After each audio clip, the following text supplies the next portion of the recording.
Welcome to episode 2 of You should put these in as like shorts. Did you hear that? Alright, I can't even control that. Welcome to episode 2 of Talk to Me Nice, or Don't Talk at All. Talk to Me Nice with Rose. And Rodri. Yeah. Episode 1, people liked it, but obviously it was an introduction. It wasn't gonna be anything crazy. People just gotta basically know who we are and what we're about. But something a lot of people told me is make sure she talks more. So people just want to hear you talking. Obviously, they're not here for me. They want to hear you talk a little bit more. Hear you talk too. But I do get carried away with my conversations sometimes, and I'll be talking about like work, and then I'll start talking about like street fights or something, or racing. I don't know how I incorporate those things into my conversation, but I do at times. So I apologize. Like right now, I think it's like I have ADHD too. Maybe it's a little bit of that. ADHD. That basically means like you want to keep moving and doing something. Yeah, keep like bouncing off topics. But it's cool because like some of the best speakers actually have ADHD. I was gonna blame the caffeine. Well, that too. But yeah, you know, it just makes it worse. So how do you feel about seeing yourself on camera? Because you said it was your first time. Yeah, I think it was just things that I noticed that I hadn't noticed before. Like that you hadn't noticed? I had not noticed before. Sorry. No. So, certain like body language. So your body language is like to me, yeah. Your main focus right now? Body language and choice of words. I think I haven't spoken really in a while. I haven't had to like, because before, I think back like in PHP, we would like train a lot and everything. So for the most part, you have to like, you have to be conscious of how you're talking, especially when you're sitting down with people or in front of them. Yeah. For like trainings. So for people that don't know what PHP is, it's basically means people helping people. It's a insurance company owned. I don't know if it's still owned. I don't think it's still owned by Patrick with David. I think he sold it. I think he sold it for like 250 million. He sold it? I think he sold it for 250 million or 500 million. One of those two. Did the equity pay out or no? You don't know. I don't keep up with those people, but talking about like speaking and being comfortable on camera and watching yourself. I remember when we were in PHP. So people don't know, or people may know, if you know me from high school, I was super shy. Like I couldn't talk to nobody. Like in class, like I'd have the girl sitting next to me pulling on my hair, and I'd just be like looking at my paper with my pencil and just sweating bullets because I didn't know what to do. I was just super shy, even to talk to anybody, right? Yeah. So when I got out of high school, I went to Hancock, and I was taking Hancock speech. I was taking speech at Hancock, trying to get better because I did want to talk in public places. Like you said, you wanted to talk in front of people. Yeah, that's something I would like to do. But the way I saw it is, I wanted to be a platform artist for barbering. I wanted to travel in Cajer and basically still talk to people, but mostly for the talking to people part, to interact with people. I'm like, I want to do that, but how am I going to do it when I'm so shy? So I went to Hancock, took speech, felt it. Dude, I would get drunk before I even went up in front of everybody. I would get faded, dude. I'd take a shot of a Fireball, a little one, and I'd go in front. And when I was done, I was like, dude, what the fuck did I just say? I was just laughing the whole time. It didn't make sense, right? So PHP, one time they asked, does anybody want to come up and share their, I don't know what we were doing, a story, whatever, something like that. And I went up and I raised my hand, not knowing myself that I was a little bitch when it came to that, right? And so I started talking, and when I went up, they told me to get up, stand up. So when I started talking, dude, my face, my right side, it froze. Like I was talking from the left side, and the right side wasn't moving at all. Really? Anxiety? I don't know if it was anxiety. I think I was just shy.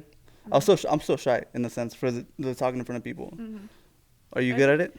I think everyone's a little bit shy. You don't seem shy in front of people. So, the way I was raised, we didn't do a whole lot of talking. Yeah. What do you mean? It's kind of just, I felt like my communication, like I've always been really smart, but I was not raised to communicate effectively, right? In the sense of like putting yourself out there. Unless like I had to be like aggressive or assertive, right? Yeah, it's crazy, right? Like you're not. How do you say it? My mom would say you get more honeys or you get more honey with bees than you do shit, right? Yeah. So I had to learn. I was like, okay, well, I don't want to be like. How do you say pushy or like I need to learn how to communicate in the sense of like. How does this benefit you? Which I've always been kind of good at doing that, but I needed to like work on putting myself out there. And so what I would tell myself is when I had to put myself in those uncomfortable situations, and like talk in front of people, like with people watching you, is the same chemical in your brain that goes off when you're scared or you're like, oh shit. Is the same chemical for excitement. So I didn't know that. I wasn't aware of that. Now I know, but right. So like when you walk or when we'd have to prospect people, right? Or door knocking. Yeah. I've done door knocking too. People will be like, "Oh my god, I'm freaking excited. I don't know about you. I'm yacked up on caffeine and I'm ready to go." Like the opportunities are endless in that sense. Like, what are you gonna tell me no? Yeah. Like you're not gonna make me cry because you told me no. Yeah. There's 10 more of you 10 minutes away. All right. So, people tell you no, you move on with your life, and it doesn't matter, right? No. A lot of guys are so shy to go up to girls or talk to anybody. Uh-huh. So, and you said no, you move on with your life, right? Right. So, where do you feel like they could get their confidence from if they needed confidence to talk to people out? It doesn't necessarily have to be girls, but like talking to like random strangers, where do you feel like you get your confidence from? Aside you move on your life, like what made you a confident person? I'd say going through adversity, right? When you go through adversity, you get thicker skin. But I guess if I was new in that sense and I hadn't been through a lot of events where I felt like, like if I was actually in a situation and I was like, I kind of want to talk, for example, like you said, the girl and the guy. If I wanted to talk, if I was a guy and I want to talk to a girl, I would think, what is she going to tell me? No. Mm-hmm. Like, maybe she's a, 9, right? 10 in Miami? Probably not, right? No, in Miami, there's no 10s. Right, okay. No. So, but you have to think like that. How many more of these girls are there? Mm-hmm. Right? The worst thing she's going to say is no. And then 2, it's automatically, what is it? You miss 100% of the shots that you don't take, so 100%. you're never going to know. Yeah. You're just going to sit there. Wouldn't you rather know than not know? You get a better chance of going up to a girl or a friend, vice versa, man or female, and if they say no, then you move on with your life and, rejection, whatever. But if they say yes, what if they say yes? Then you have everything to gain. That's what I'm saying. So you have nothing to lose and everything to gain. Nothing to lose, everything to gain. Even then, like, I've had guys come up to me, right? Especially in the gym. Mm-hmm. And this one guy came up to me, and I was lifting. And I saw him staring at me, but I was like, whatever, paying attention, right? And he came over and, was like waving me down. And I was like, okay, took out my headphone. And I was like, what's up? And he's like, you look good. I look good. That's confident. That's confident. Let's go on a date or whatever he said, right? And I was like, sitting there, and I shook my head, and I was like, you're pretty confident. That's confident. I did. I've never heard any guy say that. I was like, okay. And so, I acknowledged that. And then he's like, yeah, so can I get your Snapchat? And I was like, immediately, no. Yeah, No. you don't ask for people's Snapchats. You ask for the number. Do not for do sure. that. Do not Dude, do especially like when unless you're young, that makes sense because everybody's on Snapchat. But when you're older, even then. But yeah, I don't know how tell they your think. kid, no. I don't know how they think though. I'm not in a 17, 16-year-old in high school anymore. So I didn't do that shit in high school. number works fine. But look, I'm a person that I believe I don't like going up to people at the gym unless they're dudes. I'm a person that's not gonna go to a girl at the gym because it's like I like being here. I enjoy working out, and I'm not gonna make myself. I'm not gonna make the place awkward for myself. Or the other people, right? Or the other people. Mm-hmm. I mean, I talk to so much people at the gym, like a lot, right? Right. But they're all dudes because, when I go walk in, it's my family. Mm-hmm. Unless like my sister or like her friend that I talk to knows that girl, and then it just becomes like a mutual community thing. That's the only way. Other than that, it's just like for me, it's just like don't. I don't know, dude. It's up to you guys, dude. If you guys want to go make that awkward situation, that's up to you guys. But for me, I'm comfortable just walking in, walking out whenever I want. And if you guys catch each other on the flip side on the way out, or somewhere around town, cool. Well, so I tell him no, right? And I was like, yeah, no. And so he's like, well, you said I was confident. Mm-hmm. And I was like, I did. I said you were confident. Doesn't mean I'm gonna, give you my Snapchat, right? That's just personal preference for me. But I did acknowledge that. So like I was saying, like if you are a guy, like, and I do respect him for coming up to me like that, right? Sure. Like he didn't come up to me like out of no, you have to build context. Confidence to do it. Unless you're always doing it, then you're just kind of creepy at that point. Yeah, to be honest, when you do it too much, you're just weird. You're weird. Don't get that rep. Yeah. But no, I got a lot of guys that, not in a weird way. Like if I know I'll make my client look good, but he already looks good. Mm-hmm. I know the man's a good-looking dude. You know what I mean? Let's say he's fit as well, and then they tell me, "Oh, I'm a shy person," and it's like, I understand high school shy, college shy, but straight out of all that shy, it's like, bro, what, how? You know what I mean? It doesn't make sense to me. When I have good-looking clients and I make them look better, and they tell me they're shy, and I just wonder, like, how, bro? Like, I'm pretty sure in a girl's perspective, like, let's say you got a great job, you look good, and you carry yourself well,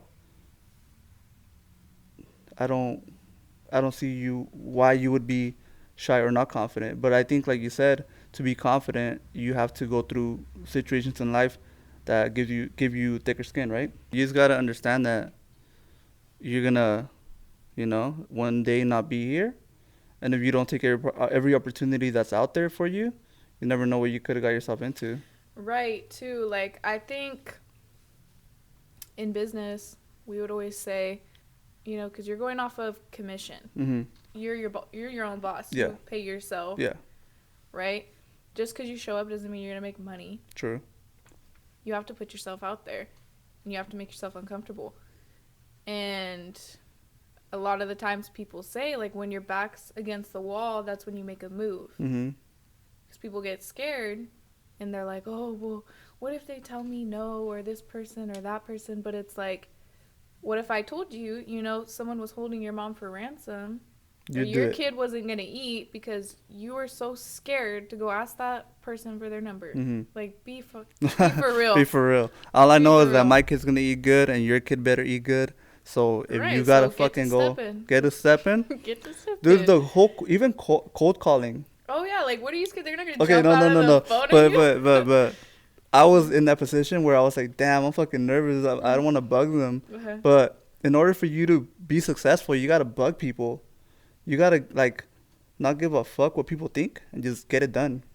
You inconvenience them for their own benefit. Yeah. If you were to... Okay. If a girl were to come up to you, that your friend, and ask you, how can I be more confident? Because I see you and you look very confident. So how can I be more confident? If a girl were to come up to me and ask me that? Or a guy. It don't matter. Just in general, or like? Yeah, in general. Okay.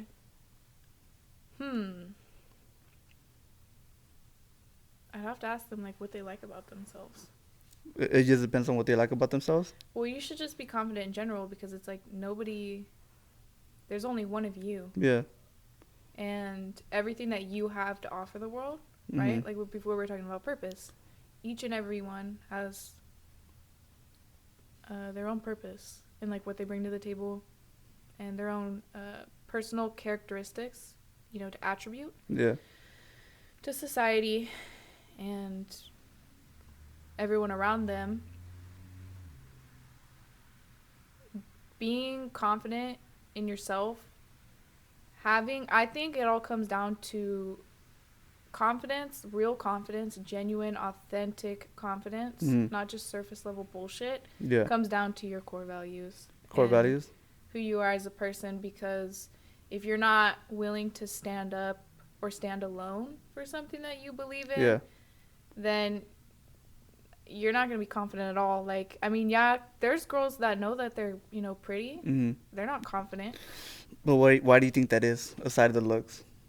Because they just don't know who they are? They don't know who they are. Yeah. And it's the same with guys. You even see it in the gym, too. Like, if you don't know who you are and you don't like yourself, like, for example, like, if you know, like, you say, okay, for me in high school, I would always see, other kids get, like, bullied and stuff, right? And I didn't know them. Yeah. And there was times where, like, I went to community school and stuff, and it was, like, pretty, you saw it a lot, right? And I think this one time, there was, like, this girl, and we're great friends now, one of my closest friends, but she was in the back of the classroom, and she was pregnant. I think she was, like, 14 years old. And they all threw us in this classroom with, like, different ages. I was, like, 15 maybe. And I had, like, there was, like, 3 other girls, like, picking on her. And I didn't know who the hell she was. Like, I never met her before in my life. And I kind of, like, stuck to myself for the most part. But I had been sitting in the front, and I heard them yakking at her. And they were just giving her a hard time. She was like, stop, stop. And then I turned around, and I was like, I don't know if I should really say what I said. You could say exactly what you said. I told them, I was like, shut the fuck up, or I'm going to turn around and I'm going to make you shut the fuck up and leave her alone. Right? I debated on if I was going to say something or not. But the thing is like, I just really don't like that shit. Yeah. I don't like picking on the little guy. Yeah. I don't care if you're freaking 6 foot tall, 300 pounds, and you're a girl. I don't like that shit. Yeah, I don't care if I'm by myself. Yeah. Look, something I always tell my boys is like, if we get along jokingly, it's us. But the moment I see somebody else try to really, really bully you guys, I don't give a fuck how big they are either. I'm pretty big, but if they're bigger than me, I'm gonna come step up. Like, bro, you do not talk to none of these guys like that. Respectfully. If I were to tell somebody how to be confident, honestly, you are gonna pass one day. People's opinions of you doesn't matter. Right, they don't pay your bills. You are gonna be your only biggest fan ever. So if you don't believe in yourself, no one else is gonna do it for you. Exactly. So when I talk to myself into doing things I don't want to, I tell myself that's gonna make me feel uncomfortable. So I gotta do it even more, because I need to embrace that uncomfortable, like me being fucking nervous. I get anxious. I need to embrace all those emotions. That's when you know you're growing. Right. And when I walk out of places, or like I'm happy that I did what I needed to do, I tell myself all the time, I'm literally the greatest of all time. I'm the GOAT, or I'm the gorilla, or whatever. I call myself a gorilla or a GOAT. But that's just my talk on myself. But yeah, that's some key things that you can tell people. Right. So on that note, so we're in those situations, but that's what I'm telling people. Like, you have core values, right? Yeah. Like, you don't like the bullying, you don't tolerate it, yeah. right? Certain things like that. But when you know that, and you have that, like, little voice inside your head. I don't know if everyone has it, but it tells you, like, nah, like, no, like, that's not okay, or like, say something or do something, right? And you do it and you act on it. That's confidence. Yeah. because you feel that for a reason. And so the more you exercise that like a muscle, that's how you become confident. And sometimes you shouldn't even think about it twice. Like if it comes to your mind, go do it. Do it, exactly. Because then sometimes you Act talk on yourself out of that shit. Act on it immediately. Because have you ever talked yourself out of things where you're like you should have been? All the time. I hate talking myself out of things. So when I know I gotta do it, I'm gonna do it right now. Because if I do it later, like, even though that this is like not as important, but like, you know, when you gotta pump gas at night, you say you're gonna do it in the morning, and you don't do that shit in the morning or at night, and then you do it in the morning. You're like, fuck, I gotta stop by pump gas. It's cold as shit. Blah blah blah. Yeah. Oh yeah, it's one of those things. We were raised a little different. Some people got their punishment was a little rougher than others. Some people hold grudges and they can't let go of those grudges, I feel.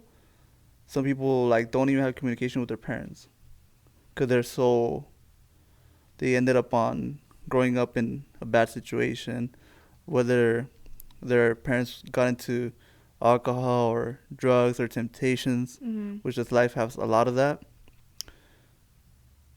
I think whatever happened in your life, I think you got to forgive everybody for those choices because we're all human and we're all learning as we go, right? I think the moment that you realize that you're not perfect and we're not perfect, I'm not perfect, she's not perfect, and we all have our own little things that we deal with, is when you start realizing, you know what?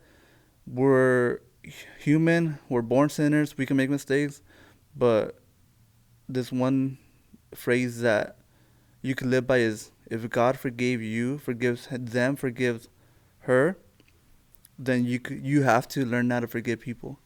Forgiveness is one of the biggest keys in life, where you just let things go and let bygones be bygones, and you just wait for your good karma out of any situation that you feel like you've been in the bad side of it.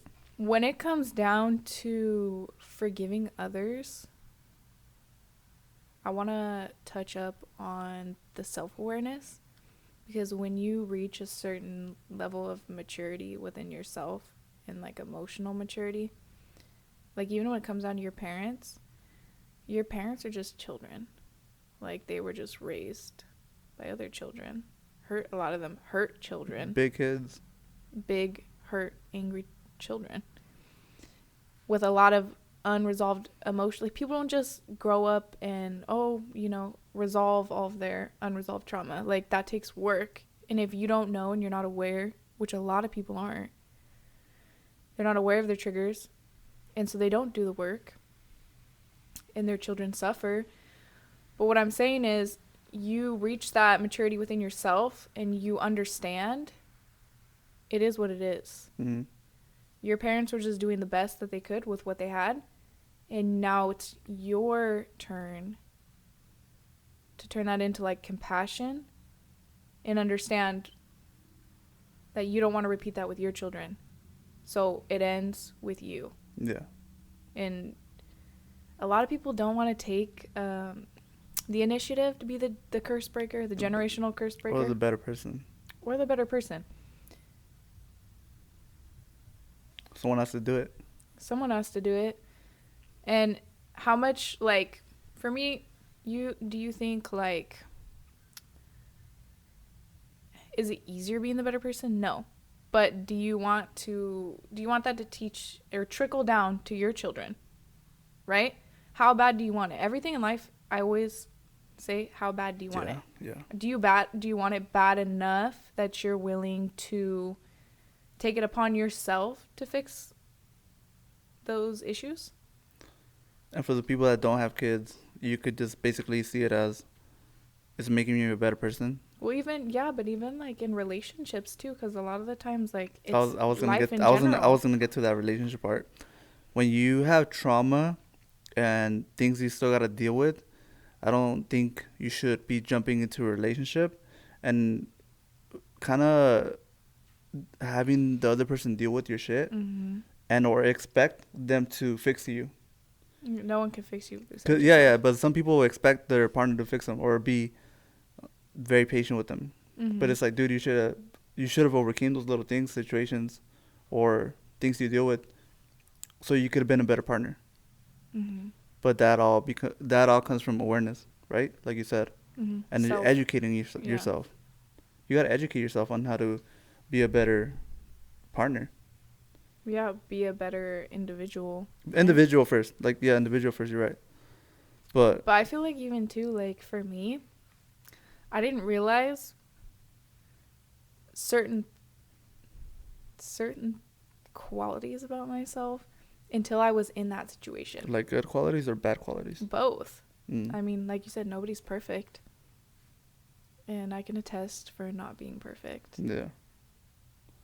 And being put in certain situations, even where you think that you've healed and you haven't. And that's fine. What matters is like the awareness and you willing to take accountability. If you're willing to take accountability and like change your actions, then that's good for you. Putting yourself in another situation and not taking accountability is not going to change the outcome. Yeah, you got to put yourself first and allow yourself to grow and heal from those wounds. Or else you're just going to kind of add people along for the ride, the bumpy ride. I think you'd rather have a smooth road and a finish line. Or not a finish line, but like till death do us apart. Right, too. And I think a lot of like loving people comes down to compassion, right? So even like the forgiveness with our parents, like the closest relationships to us, the right partner, like no one's perfect and everyone has their shit that they need to work on. And the right partner is going to be compassionate towards you, right? I'm not saying like, oh, go cheat and, you know, go home and I'm so sorry. And be forgiven? No. Yeah, no. That's bullshit. That's bullshit, guys. That's bullshit. But don't forgive. I mean, you forgive them, but if someone does that to you, I don't think they don't deserve you. What you choose is what you allow. What you allow. Yeah. But forgiveness, like I'm saying, like if somebody like genuinely makes a mistake, like let's say they had an argument and acted in a certain manner that you didn't agree with, like they called you, you know, something out of context. It just depends on like, and it all comes down to your core values. Like what are your non-negotiables and what are you willing to compromise on? Yeah. That's for like relationships. But the right person will have compassion towards you and will be willing to grow with you. True. Yeah, curveballs in life that you expected to be a bad situation, but they were actually blessings in disguise.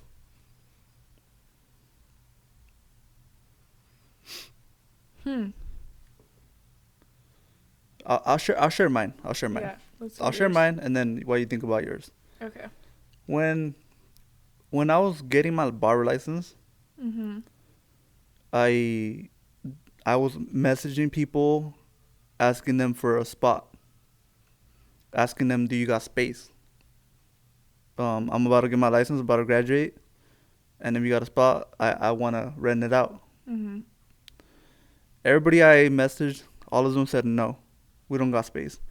Mind you, it wasn't as packed with barbershops as it is now. At the time, there was only like 4 or 5 at the most. And as a barbershop owner, I don't know how they would think before, but dude, you could make up a little spot by a station, and you're getting monthly rent from me. It'll be worth it. And you know, I feel like my skills were very good and they were only going to improve. So me thinking, oh, like I'm not going to go nowhere. Like where am I going to go after I graduate? I don't have a spot. I would obviously have to go keep looking, keep searching. But thankfully I landed here and it was a salon and it didn't look like anything like this at all. And eventually, years down the line, I had the opportunity to take over it. Looking back to that time where I was so nervous and like felt rejected that nobody wanted me in their shop, and now I get to choose who comes here. And as much as I would like to fit everybody, maybe that was the situation at their time too, I just can't because I want everybody in the shop right now to stay busy.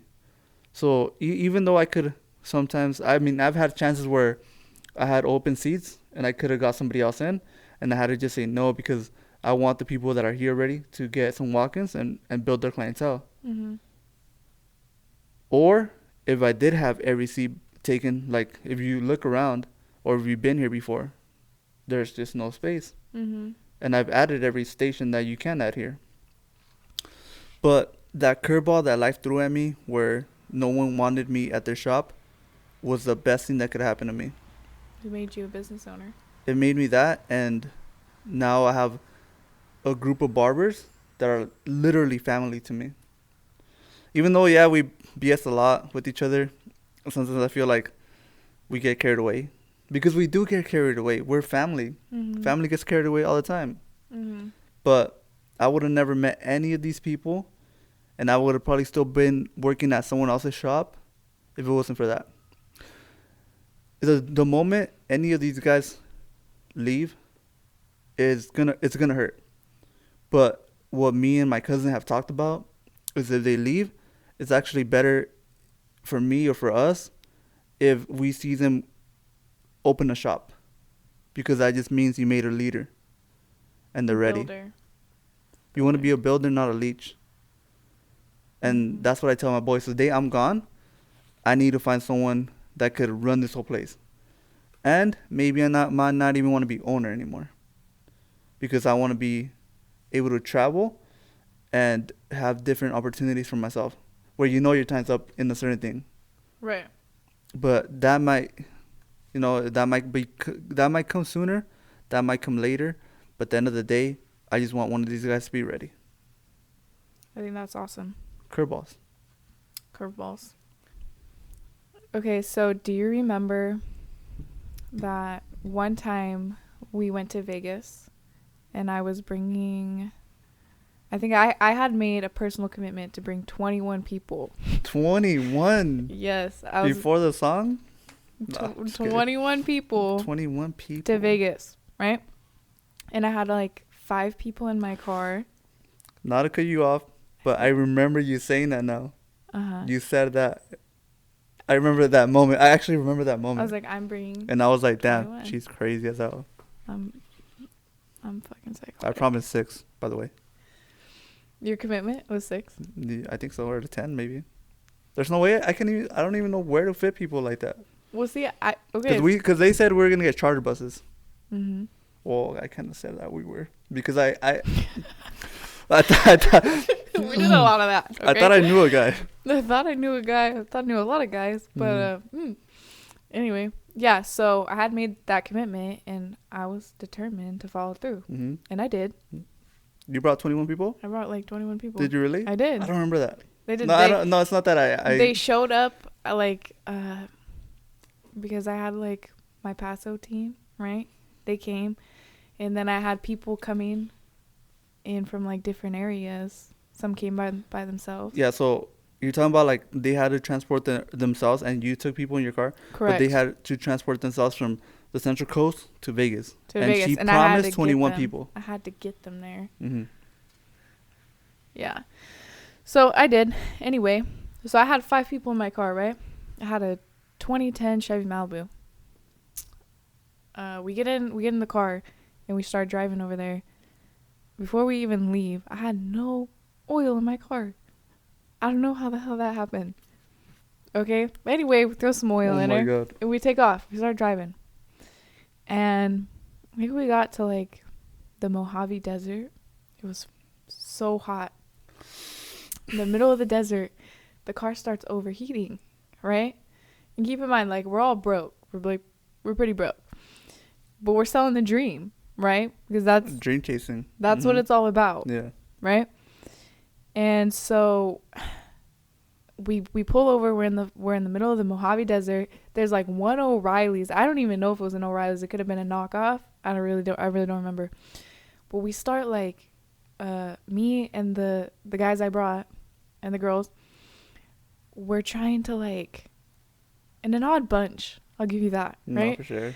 And we're trying to change the spark plugs in the car because there's nobody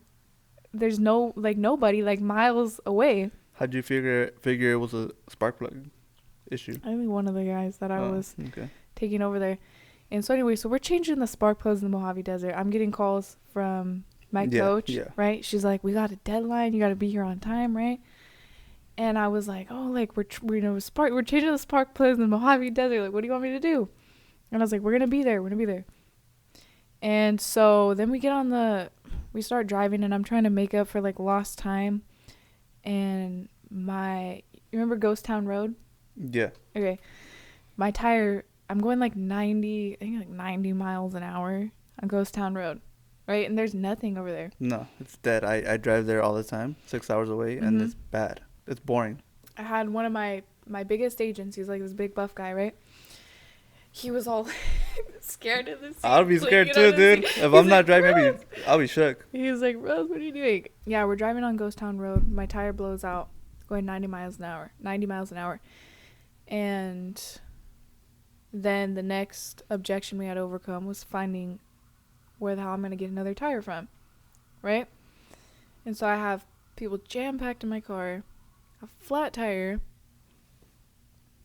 and we're like on Ghost Town Road. I think one of the guys ran across the street, tried to get a tire jack from a junkyard. There was a junkyard? You just happened to be at a junkyard? Some shack, I don't know what the hell it was, across the street. That was a little house? I think so. And they had a jack? Yeah. And so they got a jack, and they needed to find a tire. And so we ended up finding this, like, another shack. And this guy wants to sell me a used tire. They're doing side quests on the way to Vegas. Right, for $120. And I was like... They're ripping you off, but I mean, this tire looks like shit. Mm-hmm. I'm not giving you $120. Mm-hmm. Like, I still got to pay for hotel and gas. Because when you take these people, you're paying for them. Yeah. A lot of them. Because they're broke. Are. They're, like, more broke than you, right? What's the objective? The objective is to get people there? No. Just to basically show them these great speakers that we're going to watch. Right. Very amazing speakers. Right. Kobe Bryant. Jordan Peterson. Yeah. Patrick Bet-David. The GOAT. Truly. Long story short, we end up getting a tire. Yeah. And then we get to the hotel. It's probably like 2 a.m. We got to wake up at 5. 30 hours of sleep. Uh-huh. And we did. And we were there. We checked in. We had the head count. We had the seat count. And we came through. And yeah, and then throughout that time, I think there was even a time where, like, I got heat stroke, so I passed out, and my team had to, like, take care of me. Yeah. It was hot. It was very hot at the time. Mm-hmm. Like, burning hot. Yeah, and then we started staying at, like, an Airbnb because... Oh, I didn't even know you guys didn't stay at the hotel. You guys didn't stay at the hotel? No, we didn't stay at the hotel because we were freaking... I think I had a falling out with a specific individual. And so he said none of... So he had put me up to it, and he said, are you going to come through? Like, the 21. And I was like, yeah, I'm coming through.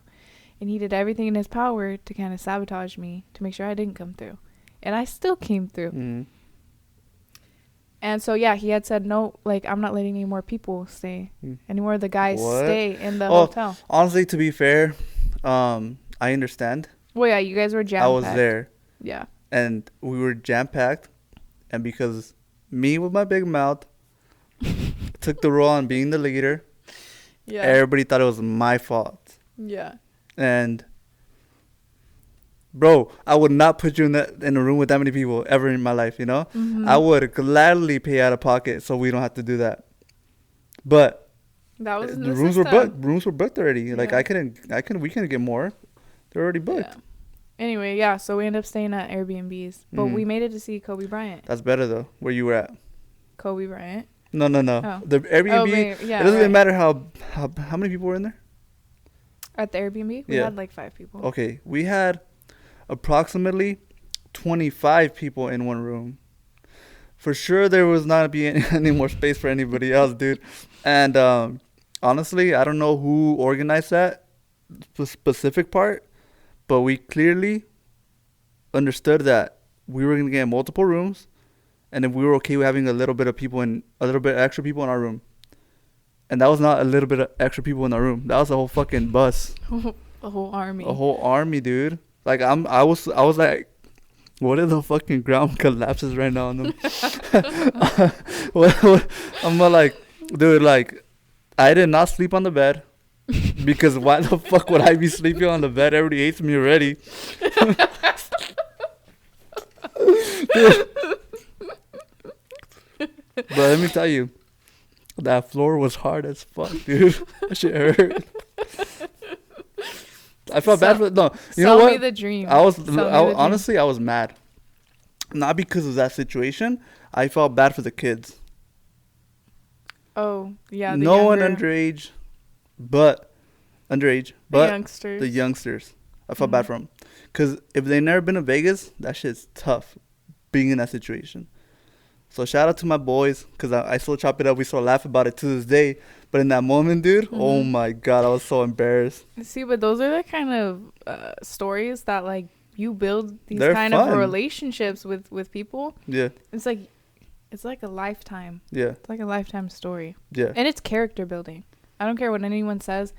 I wouldn't change any of those little stories. Me neither. Because it builds character. They're fun. They're fun to tell too.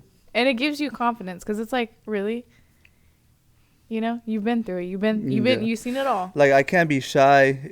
Like, let's say right now my boys say, hey, let's get a Airbnb or like a hotel room.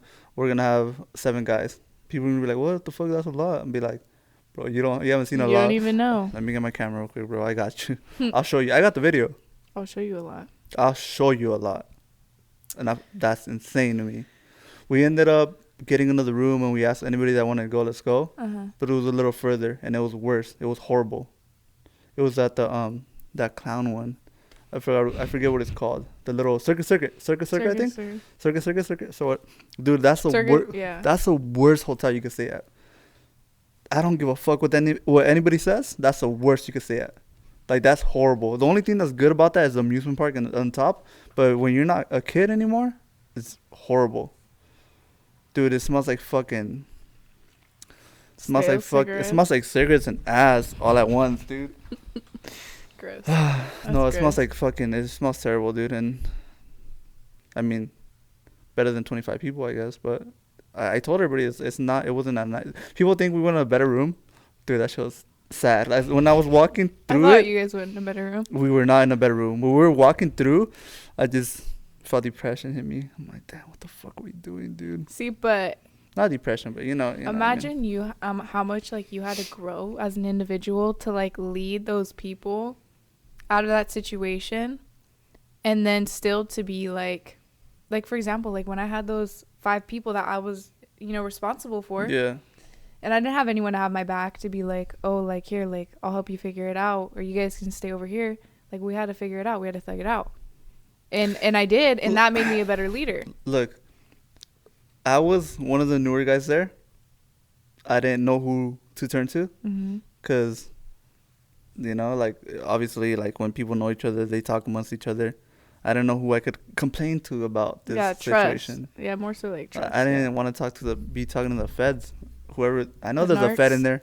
I know there's a Fed in there because what I was saying in that room got to that individual. I know who the Fed was too. I know who it is, but that doesn't matter. We don't hold grudges. We forgive. Don't let me see you though. Don't let me see you though. But yeah, dude, it was a bad situation to be in. Curveball, but seeing Kobe Bryant, Jordan Peterson, Patrick Bet-David, and I'm pretty sure there was more. I mean, Ricky,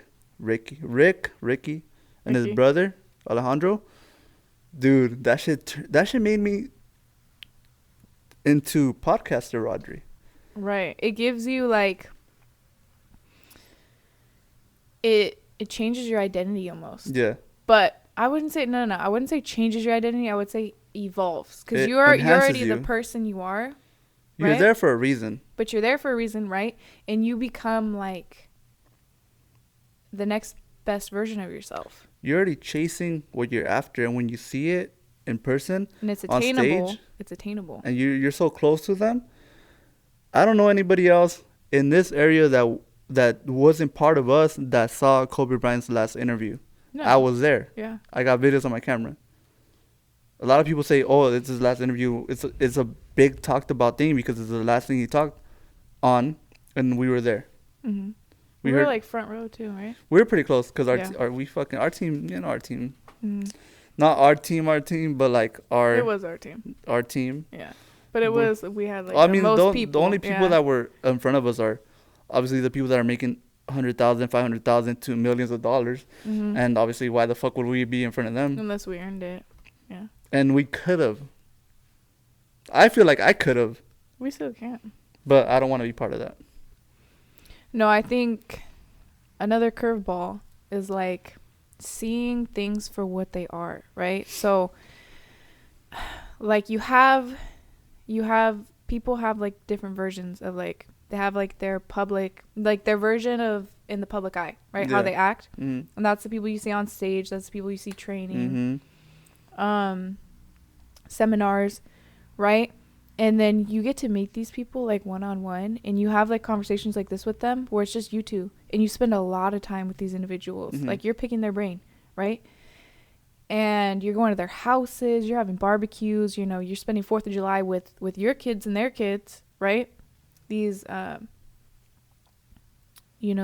these great leaders, and you start to realize and pick up on things that like there's different like versions of them, motives. Well, not just motives, but like they're not always the people that they're perceived to be. Sometimes they try to keep you in their back pocket in case they need you in that moment, right? That too, but like people have like these dark sides that they don't talk about. So like I remember having a conversation, I won't say any names, but with a specific individual, and I said I was going through a lot at the time, or so I had thought, for being 20 years old. And I asked him, we're at dinner, and there's a couple other people there, but we're like, you know, like this. And I'm like, how do you separate your personal issues so they don't bleed into your business? He looks at me and he's like, your personal issues are your business. And I was like, what do you mean by that, you know? And he's like, your personal issues are going to bleed into your business unless you get really good at jumping back and forth. And I was like, elaborate. Yeah, I want to hear the rest of that. And he's like, I have a dark side, and a lot of people do. You don't see that side because that's not what we portray, because we're in the public eye. He's like, but once you start getting to like certain levels of leadership, you start seeing like everyone has demons. Everyone has dark sides, and people need to feed them. And I was like, what the hell is he talking about? And he starts saying, he's like, being in our position of like authority and like leadership, you don't have a lot of time to yourself, because how many trainings are you doing? How many times are you like, flying in and out? Busy. We're very busy. You're always doing something. Somebody's always needing your time somewhere. Your time's tied up completely. But when you do have like those hours or moments, he said it's like you have 2 trains going, right? And you have to get really good between jumping back and forth onto the trains and withholding both, basically saying like living a double life, but like holding both identities. So like if, for example, you need to be training at like, or you need to be at LA at 5 a.m. because you got to take a flight across country. Yeah. Right? But you have these demons you need to feed. You have like, and it's, let's say it's 12, 11. You have like 2 hours to go feed your demons, and then you need to be on your flight. And you need to get really good at jumping back and forth. Is that what he said? I never heard anything as dumb as that. Yeah. I'm a believer.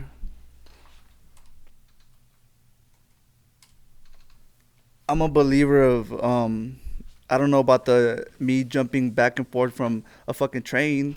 I don't know if I could be fucking Mr. Nice Guy here, Mr. fucking Evil Guy over here. I don't know if I want to be in that position either. I don't think everyone is like that, but a lot of people are. People are. I could agree with that. A lot of people fake their persona in public, but here's the thing about that.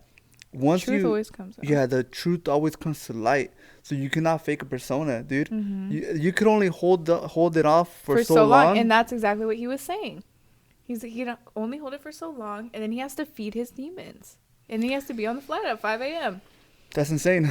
I would rather prefer a peaceful life, and if I'm going to be a man of God, I'm gonna try my best.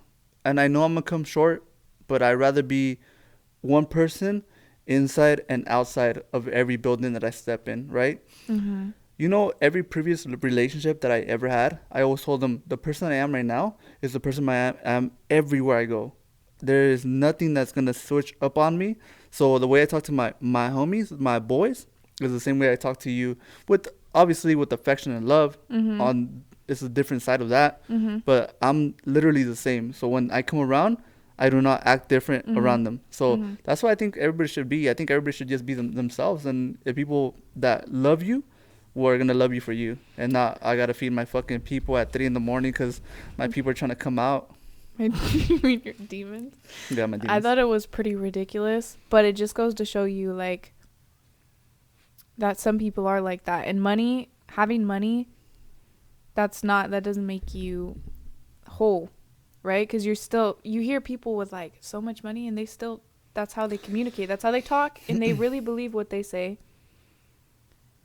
For us, like, I think too, myself, like, even I had got to a point where I was like, do I really like myself that much? I didn't like the way I was putting everybody around me down for not believing what I believed in the moment. Mm-hmm. Of the way, oh, we should be here at this time, we should be doing this at this time, or like we need to go. You know how they kind of persuade you to be on, like, I don't know, like this, like a military unit in a sense, where you always got to keep moving. I mean, you do, but you don't got to put everybody around you down while you're doing that. So I think the moment you start putting people down is the moment you start losing value for yourself, because people don't respect you. I mean, it doesn't even matter if they do or not, but you don't got to fucking, in case somebody wants to live a happy life with their kid and their husband in a little hometown home, and that makes them 100% happy, then let them be. No, I agree with you. Like, I think be who you are, and the most authentic version of yourself, Mm-hmm. and let people be sold out to you, right? And not everyone is going to have the same dreams and aspirations, because it wasn't put in everyone. But if it was put in you, then you live to that and you live up to that. But don't knock the next guy because, he has a different idea of what it is to be happy. Honestly, when I look back and I steam myself from my point of view today to the person I was in that moment, putting people down for not wanting to join us. Oh, I did it too. I know, but We all it's did it. horrible. We were, You could lead the horse to the water, the you well. can't make the horse, Yeah. You make a horse I mean, drink but it. you don't have to force them, be pushy, and that makes you hate the other person, you know? No, but I'm very thankful for, You have to be. You just have to for be. everything. It teaches you everything teaches Skill you set, everything. the skill set. Because the moment I went there and they said book of the month, in high school, college, I didn't give a fuck about no book of the month. All I wanted to play is the video game of the month. That's all I wanted to play, right? But the moment I started seeing these people talk, how fluent they were, how smart they were, I'm like, dude, I gotta get on my book grind. That's one thing I'm very thankful for, because now when you go to my my audiobooks, I got a list. Mm-hmm. All of them are complete, and if I forget, I just go back and listen to it. And now I'm heavy on podcasts. When I'm doing something like that, I don't gotta watch what I'm looking at. I just gotta hear it, like at night or at the gym, or even driving long periods of time. Audiobooks or podcasts is the way I go. I love music, but I hear it here all day, and you get over that. Mm-hmm. Yeah. And I would not have things to talk about if it wasn't for these books, these experiences, lessons, and podcasts that I tune into. It's all in your diet, right? Mental, Mental diet, because physical diet. physical diet, I got to work on still. The books, I'm on. The podcast, I'm on. Everything's a diet, even like who you have around you. So Yeah. Yeah. Make sure you shed off that weight that you don't need. dead People. weight. Dead weight. Dead weight. Yeah. But I am very thankful for that, for PHP.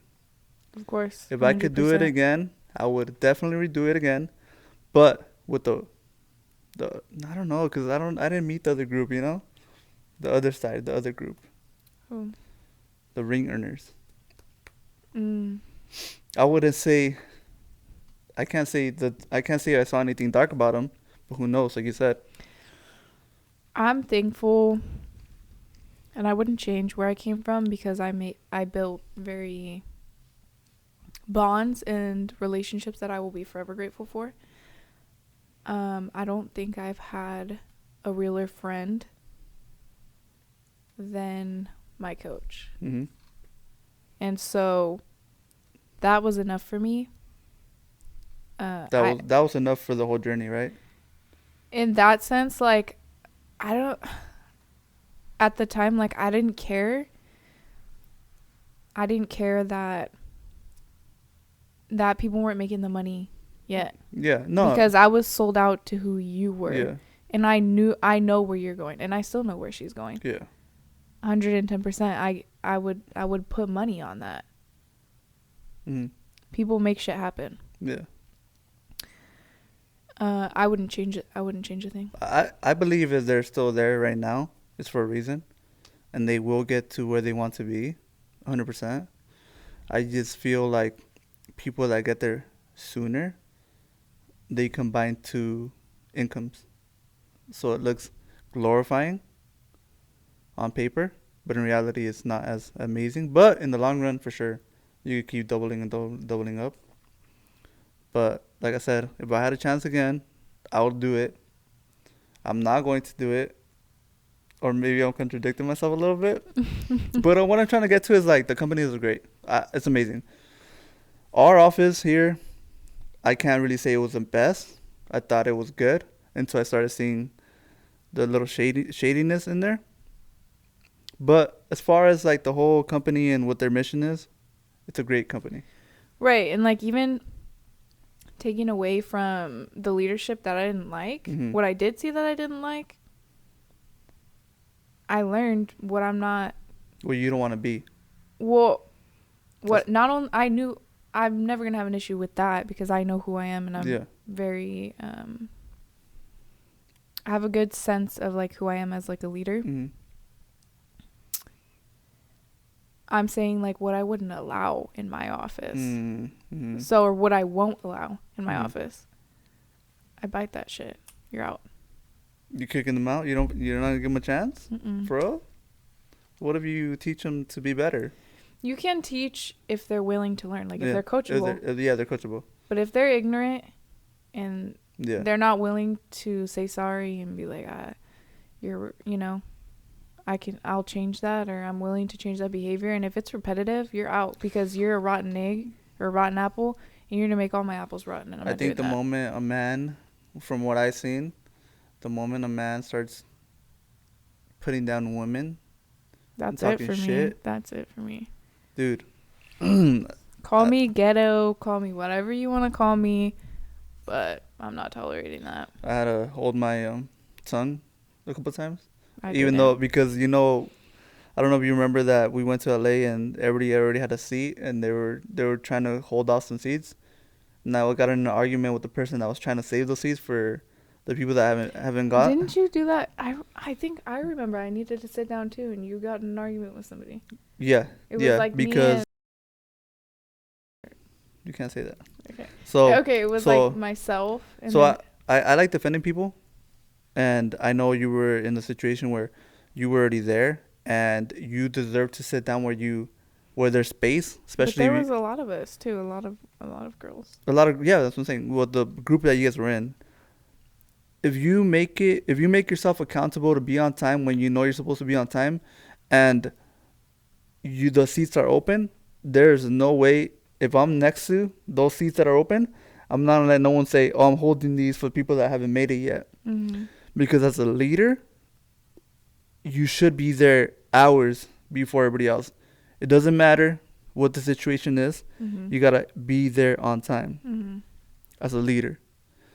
Because when other people, speakers or individuals that are big names in the business are there, you need to be there with them. because that's gonna be you next. Mm-hmm. Exactly. And so there's no way, no way anywhere in or around me is anybody gonna reserve seats for the people that aren't there without me saying something. It's just my Especially mouth. women. Especially women. Especially women. Us guys, we could go to the back. It's cool, but this is our duties. That's how we are. But I'm thankful for that time. In reality, it's funny because I was mentioning it to one of my coworkers that I had to find someone for this podcast that I thought would be a great co-host. And our first video, if you watched it, you know that we were a little bit more stiff and we were a little bit more monotone. It was a good video. I liked it. I had some good laughs watching it. But now that we're on episode 2, we opened up completely, like way more, right? So I had to look for a co-host that I thought would be great for this podcast. And so you got to find someone that's funny, smart, and good looking. Funny, smart, and good looking. Right. Myself. Right. Mm-hmm. You know? Well, you got to find somebody that with the qualities that people could be interested in. And I mean, the looks don't really matter because it's what you got inside at the end of the day. But to be educated, it's hard to find people like that, dude. Because I've seen some beautiful people, and then as soon as they open their mouth, I'm like, damn, what the fuck? I'm not even lying. I have this conversation with so much people. Dude, I've seen some beautiful girls that as soon as they open their mouth, it's like nothing's there. Nothing's there. And that you cannot have these conversations with anybody. And that I've actually broke up with a girl because of that. Because I would always talk, and we would be in the car, and if I wasn't talking, there was nothing going on. So it's like, imagine that. Not to be personal about it, but yeah, finding very intelligent people that want to have the same vision and that are actually down to put work in for that. Yeah, like, well, willing to put in work, but you want to surround yourself with like-minded individuals, right? And like people that actually can provide value and that want to provide value. Yeah. Right? Because I was thinking about it, how we were talking, and you're like, oh, what are you focusing in on your business or whatever for next year?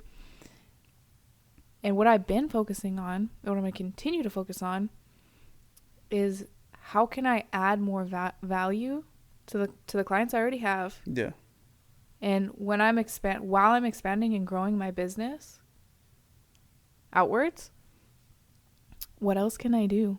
Like, how can I make myself more valuable that the next guy isn't willing to do? Yeah. Is the next guy willing to take your phone calls when they're on their personal time? Yeah. Maybe not, but I will. So what am I willing to do to set myself apart in that sense? Leadership, how I interact with my clients, and all in general. I think remembering their birthday is a big one. That's like everybody's favorite one. Yeah. That's everybody's favorite one, dude. Like once you remember their birthday, they know you care to a deeper level. Well, like I was saying, so you saw us loosening up. We're a lot more natural with ourselves because we know where we're going now. And it only took one episode, and we're this fucking lit. Could you imagine the rest?